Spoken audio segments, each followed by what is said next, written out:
going on, guys? Welcome back to the Ovens Garage. So today, like I said before, I've got a issue with the heat in Old Blue. So we're here in the truck. I just fired it up. I'm having an issue with the heat coming out of the defroster and in the cab. Even when the truck is warm, even when I have a winter front on the truck, the heat is still not pumping out. So I believe it's an issue with the heater core. So what I'm going to do is I'm going to flush the heater core itself, and I'll show you how to do that. It should be pretty straightforward, just with some water in the garden hose. So what I'm going to do though before I test it is I'm going to take this meat thermometer and I'll put the meat thermometer in the defroster now after the truck is up to temperature, and then I'll test it after I flush the heater core, and we'll see what sort of difference the before and after makes for the flush of the heater core. So I'll throw this in now and then I'll show you the temperature. Right now it says we're at probably 11 degrees Celsius or 51 or 2 Fahrenheit. So we'll throw it in the defroster just like that and go for a drive until we're up to temperature and see what the heat is coming out at. I'll put it at max heat and max fan speed.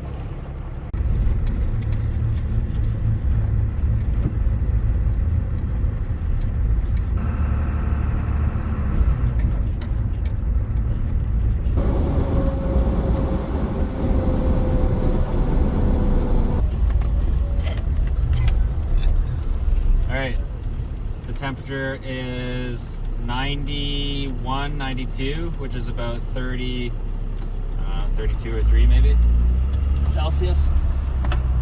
The truck is up to temperature. You want to just show the temperature of the truck right there? It's the bottom left. So the truck is up to temperature now, and that's what the heat's blowing at out of the defroster. We'll head back and I'll have to go, and I'm not going to flush the heater core today. I'll flush it. I have to wait until the weather gets a little bit warmer so I can use the garden hose. Then I'll flush the heater core and we'll go for another test drive to see if that did anything. If that didn't work, or if the heater core flush doesn't work, I'm also going to take a look inside the heater box at the same time to see if there's any leaves or debris blocking the heater core on the east side of it. And that's it. Hopefully that works. Now, one thing interesting to note with these heater boxes is when I turn this all the way to cold, my heater controls, I can go between warm and cold. I can actually see the blend door open and shut there. And when I have it to the cold position, let me just open that up. I can actually come into the heater box and see the heater core lines. Now when I put my hands on the heater core lines after the truck is warm, one of those lines is warmer than the other, which tells me that the heater core is potentially plugged a little bit. So just another reason to come in here and flush the heater core. All right, so just looking at your heater lines here on the front of the engine. This line here on the left hand side is the one that feeds to your heater core, and this is the one that feeds back. After your truck is warmed up, if this one is significantly hotter than the one on the right, that'll tell you right there that you've got a problem. Either your heater core is plugged, or specifically not on this truck, but on all the other trucks, they should have a vacuum actuated valve on the feed line. And if that is stuck, and when you turn your heat on from the cab side, if that doesn't work, then you'll either need to replace that valve or fix it somehow to allow the coolant to go through the heater core. Now, because this truck's different and it doesn't have that setup, there is no valve there, so it should be running through all the time. Okay, I'm going to work on disconnecting both lines and removing them from these heater lines. There's one line.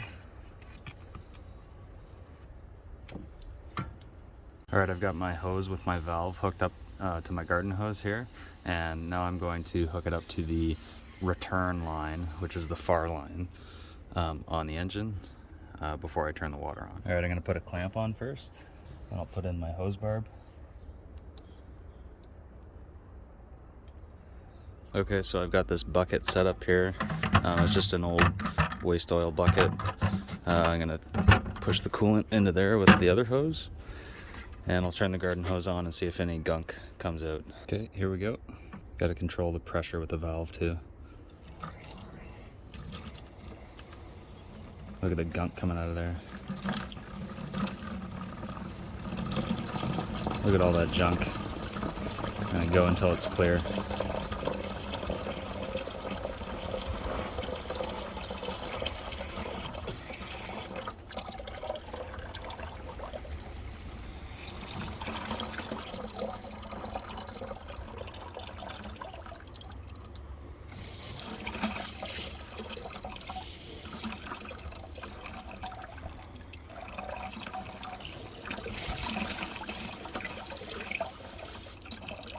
I'm just going to stop there for a sec. Alright, I'm going to continue now. I'm just going to go until it's clear.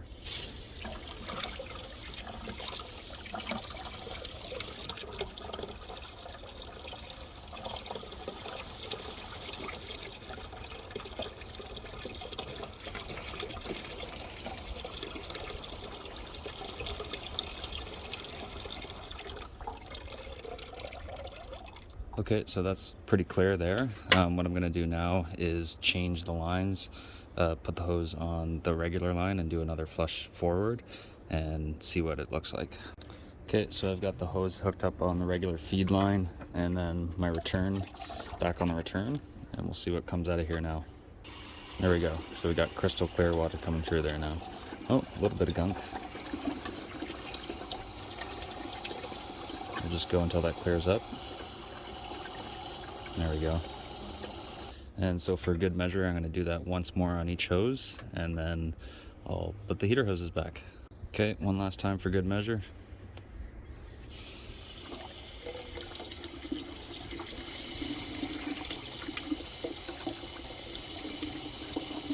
That should be good. All right, now, so at this point, what I could do is refill the heater core with antifreeze. What I'll do after is I'll go to Canadian Tire, grab some antifreeze, and then I'll just top up the rad with antifreeze, and then it should get mixed in.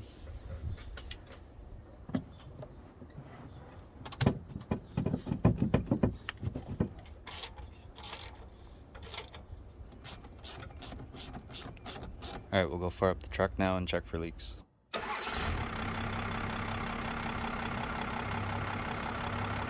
Okay, so after the heater core has been flushed, we're out and driving on the highway. The truck is now up to temperature. So we'll take the thermometer, the meat thermometer, and see what we're at. It already feels warmer.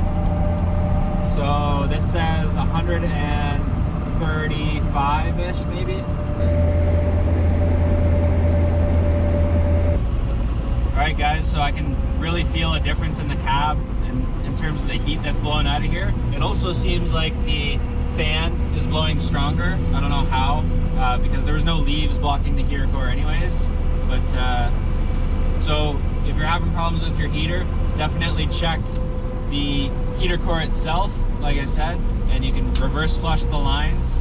You can also check for the leaves in front or behind the heater core, and I have another video for that where you can drill a hole into the front of your heater box and install a access panel, so that way you can take out the leaves and debris and stuff that come from your cowl. So anyways guys, thanks for watching. I hope that helped, and stay tuned for the next video. Cheers.